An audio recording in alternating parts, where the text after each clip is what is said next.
Tak akan mundur walaupun hanya selangkah.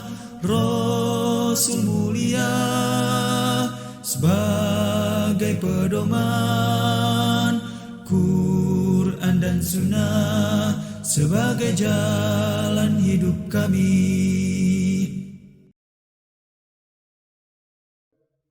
Bismillahirrahmanirrahim.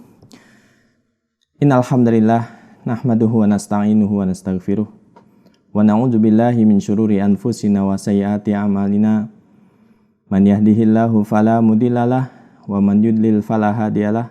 Asyhadu an la ilaha illallah wahdahu la syarikalah wa asyhadu anna Muhammadan abduhu wa rasuluhu la nabiyya ba'dah. Allahumma salli wa sallim ala nabiyyina Muhammadin wa ala alihi wa ashabihi wa man tabi'ahum bisanin ila yaumiddin. Wa qala ta'ala ya ayyuhalladzina amanu taqullaha haqqa tuqatih wa la tamutunna illa wa antum muslimun.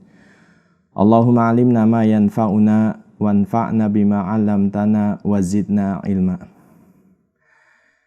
Para sahabat LC yang dirahmati Allah Subhanahu wa taala, Allah Subhanahu wa taala memberikan kepada kita banyak sekali nikmat.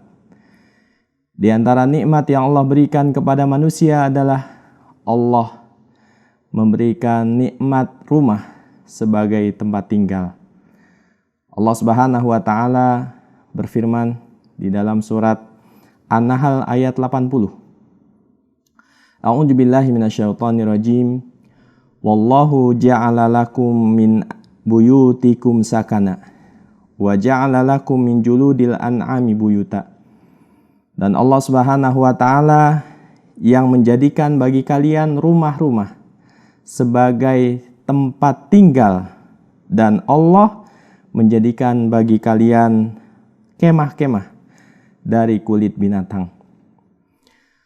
Allah Subhanahu wa taala memberikan ilmu kepada manusia bagaimana cara membuat rumah sebagai tempat tinggal. Di dalam rumah, manusia dapat berlindung dari segala macam gangguan. Di dalam rumah, manusia bisa berteduh dari panas dan hujan. Di dalam rumah, manusia bisa saling berbagi dengan keluarga. Dan manfaat-manfaat yang lainnya yang bisa kita dapat dari dalam rumah. Namun amat sangat disayangkan sekali, ternyata masih banyak mitos yang beredar di tengah-tengah masyarakat terkait dengan rumah. Ya.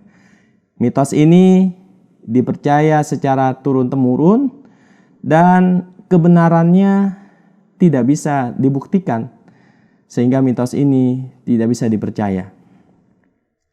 Nah, di antara mitos yang beredar di tengah-tengah masyarakat terkait dengan rumah adalah mitos tentang rumah tusuk sate.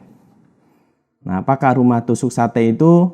Ya, rumah tusuk sate adalah rumah yang berada persis di ujung tengah jalan.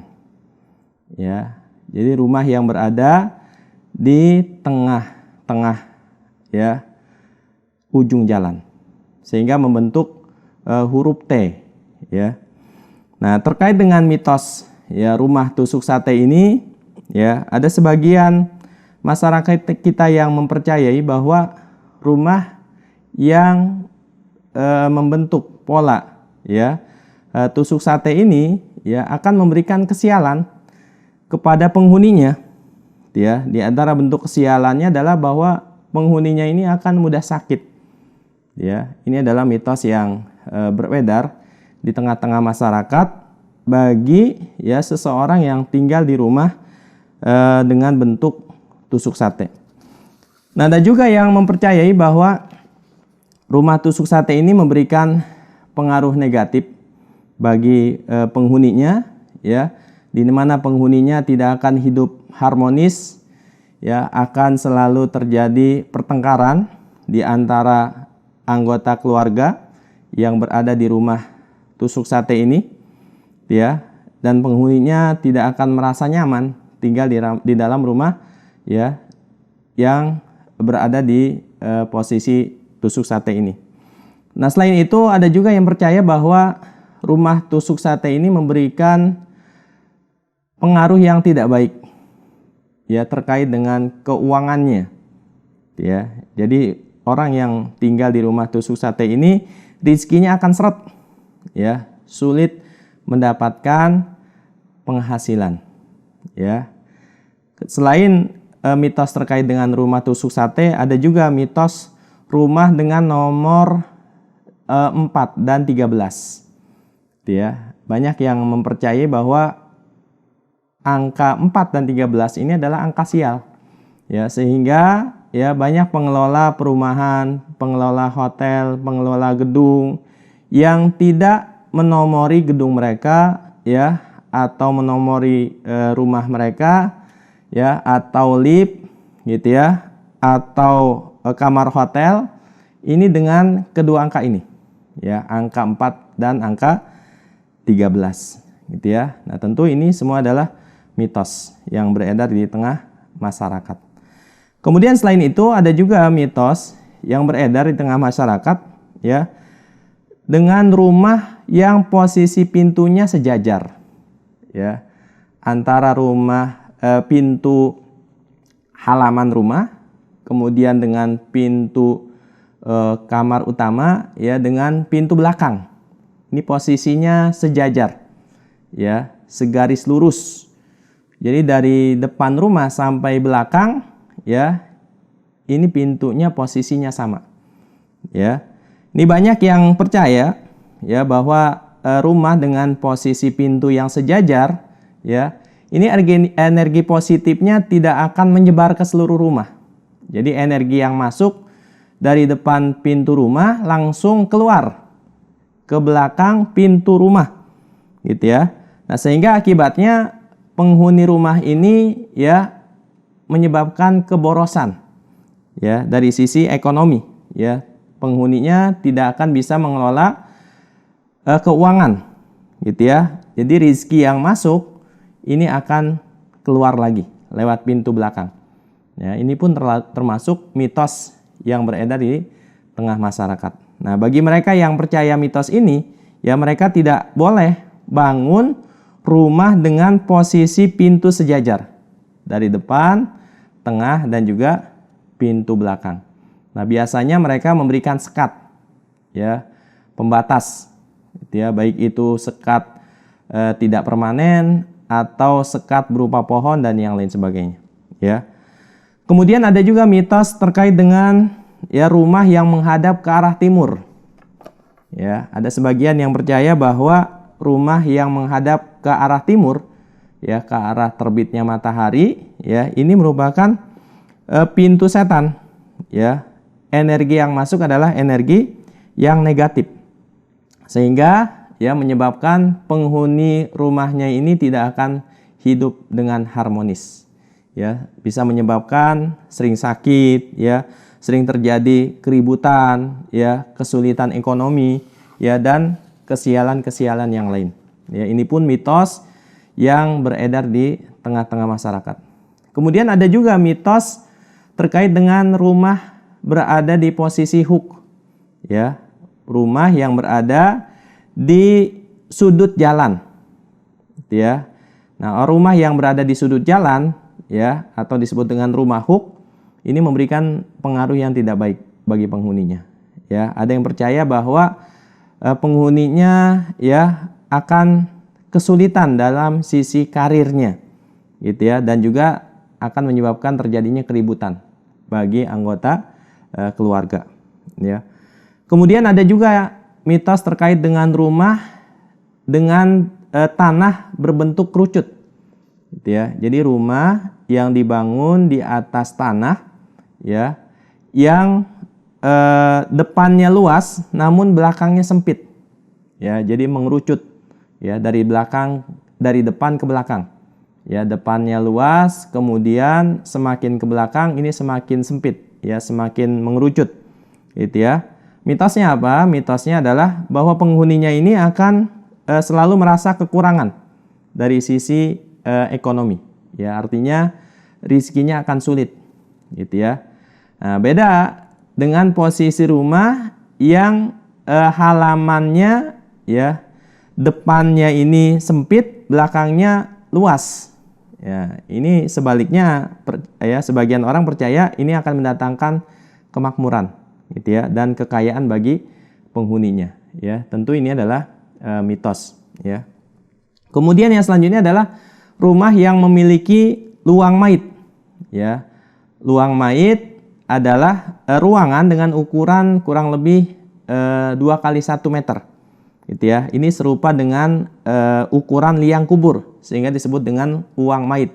Artinya adalah liang kubur. Nah, biasanya ya luang mait ini dijadikan sebagai pemisah ya antara ruangan satu dengan ruangan yang lain. Gitu ya. Jadi letaknya ini tepat di tengah-tengah yang diapit ya tembok di ketiga sisinya. Jadi seperti lorong buntu. Gitu ya. Ini disebut dengan luang mait, gitu ya. Nah, mitosnya ya rumah yang memiliki luang mait ini ya itu rumahnya tidak akan nyaman ditempati. Ya, hawanya terasa panas, ya. Kemudian penghuninya tidak akan betah, ya. Jika rumah ini dikontrakan, ini tidak akan betah ya penghuninya. Ya, ini juga mitos yang beredar di tengah-tengah masyarakat. Kemudian juga ada mitos yang mengatakan jika seseorang membangun rumah ya di depan rumah orang tuanya atau di belakang rumah orang tuanya, dia mitosnya adalah jika salah satunya sial, maka yang lain akan mendapatkan sialnya, ya, sehingga semuanya akan menjadi sial, ya. Jadi kalau mau bangun rumah, ya, bagi yang percaya dengan mitos ini, maka jangan membangun rumah bersebelahan, ya, dengan rumah orang tua atau rumah anaknya, ya. Kemudian juga ada mitos yang mengatakan bahwa ya pintu rumah yang berhadapan dengan pintu rumah tetangga, ya. Mitosnya adalah keberuntungan ya orang itu akan berpindah kepada rumah yang ada di depannya. Ya, terlebih lagi jika rumahnya ini pintunya sempit dan rumah tetangganya lebih lebar pintunya. Ya. Jadi rumah yang pintunya lebih sempit ya rizkinya akan diserap oleh rumah tetangga yang pintunya lebih lebar. Ya, ini pun mitos. Ya. Nah, ini hanya sebagian di antara mitos yang beredar di tengah-tengah masyarakat terkait dengan rumah. Nah, bagaimana tanggapan Islam ya terkait dengan mitos-mitos yang beredar di tengah-tengah masyarakat terkait dengan rumah tempat tinggal? Ya, tentunya ya di dalam Islam semua mitos-mitos ini batil, ya, tidak boleh dipercaya. Ya. Nah, kebatilan mitos-mitos ini dilihat dari 2 sebab. Yang pertama, ya, semua mitos ini terkait dengan kepercayaan dan keyakinan. Ya, namanya juga mitos. Mitos ini adalah cerita yang beredar, ya, dan dipercaya secara turun-temurun. Ya, tentunya tanpa ada kejelasan dari mana sumber berita ini awalnya, gitu ya. Dan tentunya mitos ini tidak bisa dibuktikan secara ilmiah dan tidak bisa dibuktikan secara syar'i. Ya. Nah, jika ini terkait dengan kepercayaan, maka di dalam Islam semua hal yang terkait dengan kepercayaan dan keyakinan hati ini harus dikembalikan kepada dalil Al-Quran maupun hadis Nabi SAW. Jika mitos-mitos ini tidak ada sandaran dalilnya, baik dari Al-Quran maupun hadis Nabi SAW, maka semua mitos ini adalah mitos yang batil, tertolak, ya, tidak boleh dipercaya, gitu ya. Seorang Muslim tidak boleh mempercayai mitos-mitos ini, gitu ya. Kemudian yang kedua, ya, mitos ini biasanya dikaitkan dengan kesialan, ya, atau keberuntungan. Nah, di dalam Islam menganggap sial ya pada sesuatu itu disebut tatoyur. Ya. Nah, tatoyur adalah mengaitkan nasib sial dengan sesuatu yang dilihat, didengar atau dipercaya. Ya. Jadi dianggap sesuatu itu mendatangkan kesialan. Nah, di dalam Islam tatoyur menganggap sial pada sesuatu tanpa adanya dalil, ini hukumnya ya haram. Tidak boleh mempercayai tatayur. Ya. Tidak boleh menganggap sial pada sesuatu tanpa dalil. Percaya kepada ya sesuatu ya yang menganggap bahwa itu sial, ini hukumnya haram dan termasuk dalam kesyirikan. Ya, Nabi SAW bersabda, at-tiyaratu syirkun. At-tiyaratu syirkun. Ya, at-tiyaratu syirkun. Ya, menganggap sial adalah kesyirikan, menganggap sial adalah kesyirikan, menganggap sial adalah kesyirikan. Nabi SAW menyebutkannya hingga 3 kali. Ya, kemudian beliau mengatakan, wa ma minna illa walakinallaha yudhibuhu bitawakul. Tidak ada yang bisa menghilangkan ya anggapan sial ini dalam hati. Namun Allah lah yang akan menghilangkan anggapan sial ini dengan tawakal. Ya. Jadi solusi bagi kita yang mempercayai mitos ini ya sehingga ada anggapan sial ya pada rumah tusuk sate, rumah bernomor 4, 13 ya, rumah dengan adanya luang mayit ya, rumah yang menghadap ke timur gitu ya. Dan mitos-mitos yang lain ya, ini obatnya hanyalah tawakal, bersandar ya kepada Allah Subhanahu wa taala. Ya. Menjadikan bahwa sesungguhnya ya sebab kesialan atau keuntungan ini semata-mata ya bersumber dari Allah Subhanahu wa taala.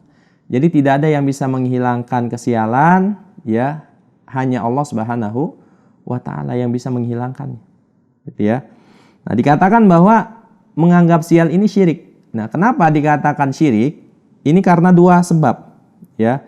Sebab yang pertama, menganggap sesuatu itu sial gitu ya. Ini hakikatnya dia menjadikan sesuatu yang bukan sebab.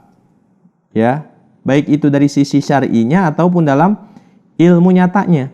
Ya, contoh, siapa yang menganggap sial angka 4 dan 13? Ya.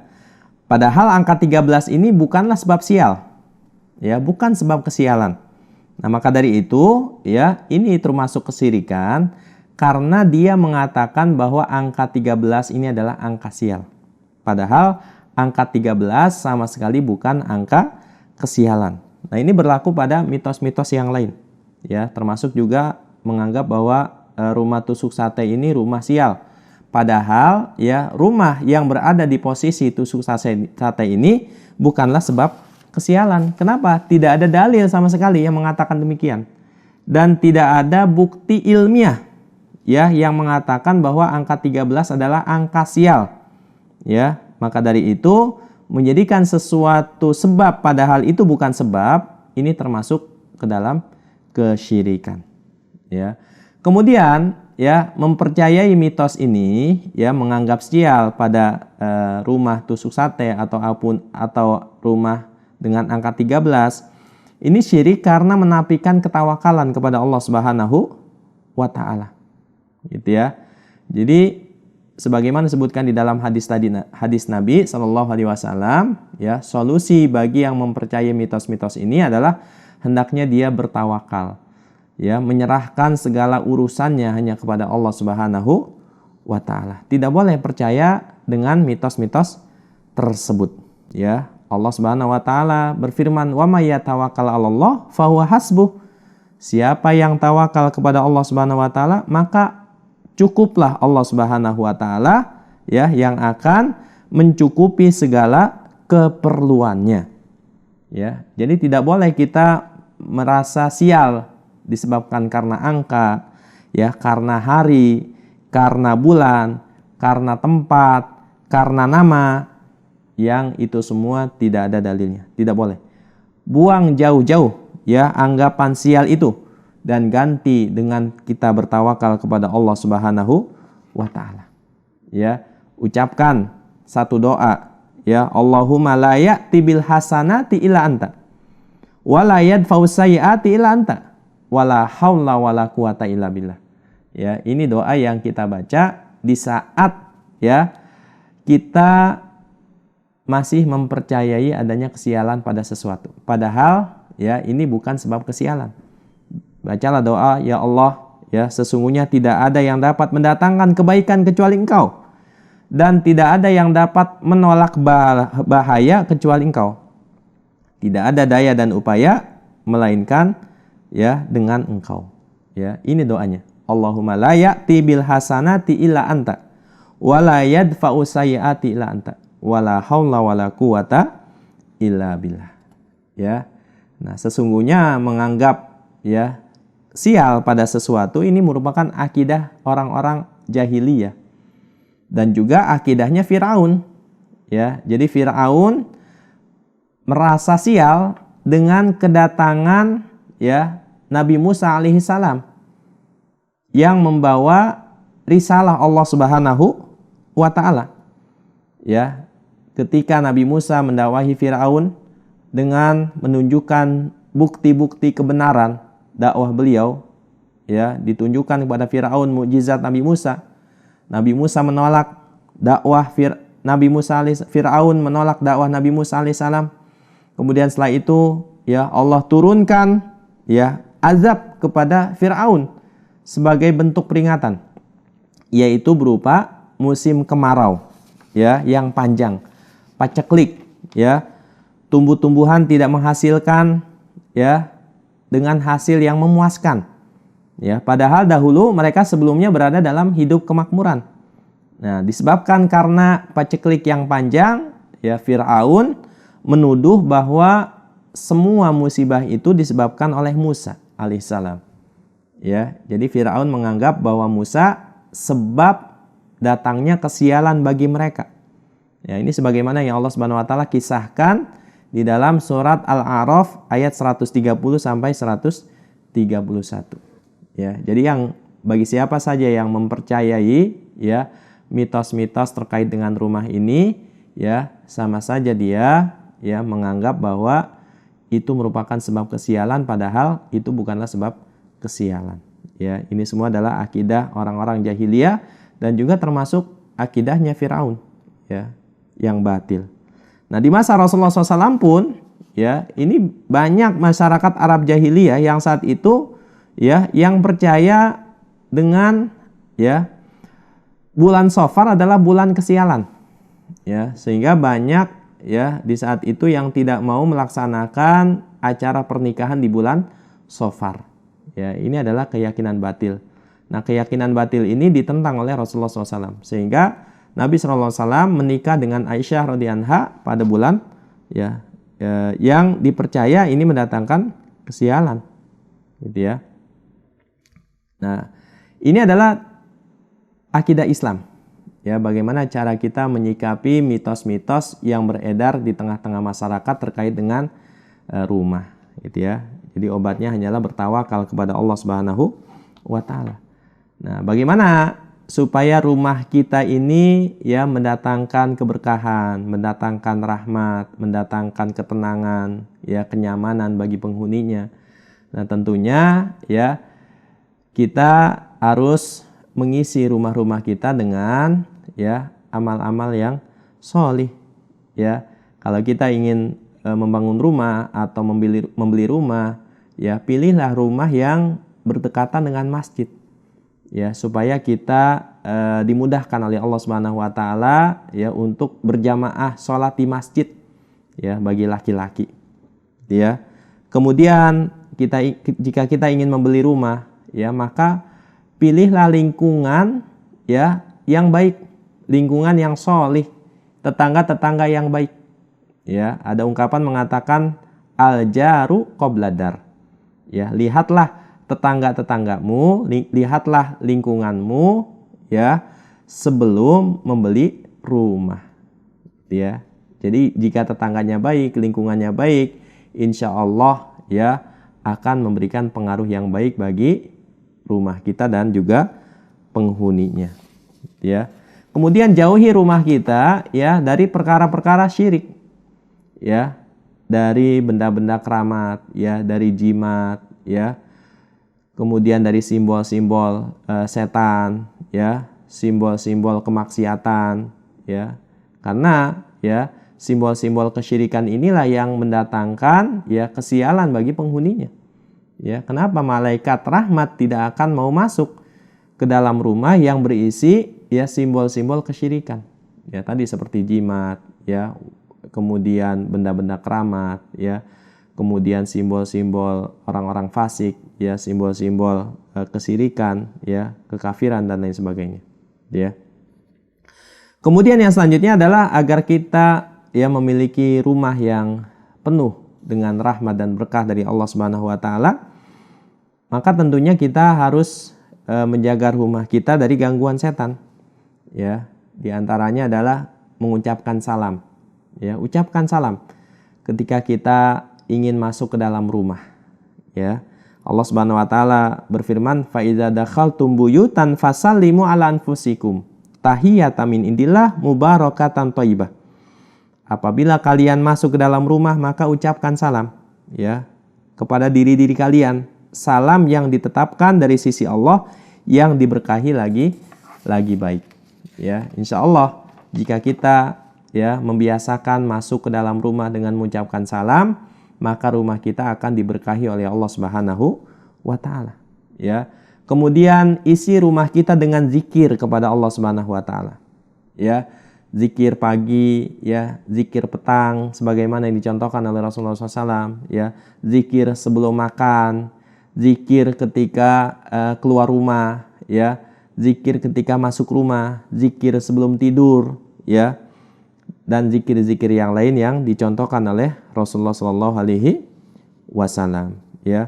Kemudian, ya, jika rumah kita ingin diberkahi, dipenuhi dengan rahmat, ketenangan, ya, kedamaian, maka isi rumah kita dengan banyak membaca Al-Quran. Ya, Al-Quran adalah kalam Allah Subhanahu wa ta'ala. Ya, petunjuk bagi manusia. Ya, wa nunazzilu minal Qur'an ma huwa syifaa'un wa rahmatun lil mu'minin. Ya, dan kami turunkan Al-Qur'an sebagai obat segala penyakit. Ya, penyakit rohani, penyakit jasmani, ya, penyakit medis, penyakit non medis, dan juga rahmat bagi orang-orang yang beriman kepada Allah Subhanahu wa taala. Ya. Rumah yang selalu dibacakan Al-Qur'an, maka insya Allah akan dinaungi, ya, rahmat Allah Subhanahu wa taala. Akan dimasuki oleh para malaikat yang membawa kebaikan. Ya. Rumah yang selalu dibacakan Al-Qur'an, ya, akan mendatangkan ketenangan, ya, akan mendatangkan sakinah, kedamaian bagi penghuninya. Ya, jadi sebaik-baik tameng bagi kita dari gangguan setan adalah dengan membacakan Al-Qur'an di rumah. Ya, la taj'alu buyutakum kubura. Ya, janganlah kalian menjadikan rumah-rumah kalian seperti kuburan, ya, sepi dari ibadah. Ya, Iqra'u surat Al-Baqarah. Bacalah surat Al-Baqarah. Ya, siapa yang membaca surat Al-Baqarah di rumahnya, maka rumahnya akan dijaga oleh Allah Subhanahu wa taala dari gangguan setan dan juga sihir. Ya. Sebagaimana ya yang telah dijanjikan oleh Rasulullah sallallahu alaihi wasallam. Ya, Nabi sallallahu alaihi wasallam bersabda, "Innalikulli syai'in sanaman. Wa sanamul Qur'an suratul Baqarah. Wa inna syaitan idza sami'a suratal Baqarah tuqra'u kharaja minal bait allazi yuqra'u fihi suratul Baqarah." Sesungguhnya segala sesuatu itu ada puncaknya, dan puncak Al-Qur'an adalah surat Al-Baqarah. Ya, sesungguhnya setan bila mendengar dibacakan surat Al-Baqarah, ya, maka ia akan keluar dari rumah yang di dalamnya dibacakan surat Al-Baqarah. Ya. Kemudian agar rumah kita dirahmati, ya, mendapatkan kebaikan dari Allah Subhanahu wa taala, maka perbanyaklah, ya, melaksanakan sholat sunnah di rumah. Ya. Fa'alaikum bis-shalah fi buyutikum fa inna khaira sholatil mar'i fi baitihi illa shalah al-maktubah. Ya. Hendaknya kalian mengerjakan sholat di rumah-rumah kalian. Karena sebaik-baik sholat seseorang adalah di rumahnya, kecuali sholat fardu bagi laki-laki. Ya, bagi wanita tempat yang terbaik untuk sholat adalah di rumahnya. ya. Kemudian yang selanjutnya adalah isi rumah-rumah kita ya dengan simbol-simbol Islami ya, dan jauhi rumah-rumah kita dari simbol-simbol setan ya. Di antaranya adalah musik ya. Kemudian juga jauhi rumah kita dari setan ya, jauhi rumah kita dari lonceng-lonceng gitu ya. Kemudian juga terdapat anjing di dalamnya. Nah, ini adalah petunjuk Islam ya, agar ya rumah kita senantiasa diberkahi dan dirahmati oleh Allah Subhanahu wa taala ya. Adapun mitos-mitos yang tidak jelas sumbernya, yang tidak ada sandaran dalilnya dari Al-Quran maupun hadis Nabi SAW, itu semua tertolak dan kita tidak boleh mempercayainya. Ya, bertawakallah hanya kepada Allah Subhanahu wa taala. Tidak ada yang mendatangkan kebaikan kecuali Allah, dan tidak ada yang bisa menolak ya keburukan kecuali Allah Subhanahu wa taala. Wallahu a'lam. Subhanakallah bihamdik, asyhadu an la ilaha illa anta, astaghfiruka wa atubu ilaik. Assalamualaikum warahmatullahi wabarakatuh. Tak akan mundur walaupun hanya selangkah.